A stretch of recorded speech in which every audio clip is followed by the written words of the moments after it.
guys, on my Honda Ruckus I have a straight handlebar, but today we are going to install the new style of handlebar.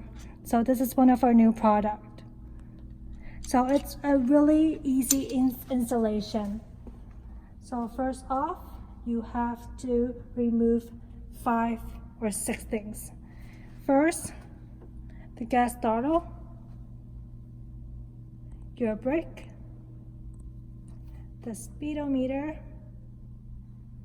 your other brake, and your grip, and last but not least, this screw right here, so it's bolted. So once you removed all these, you can install your new handlebar on.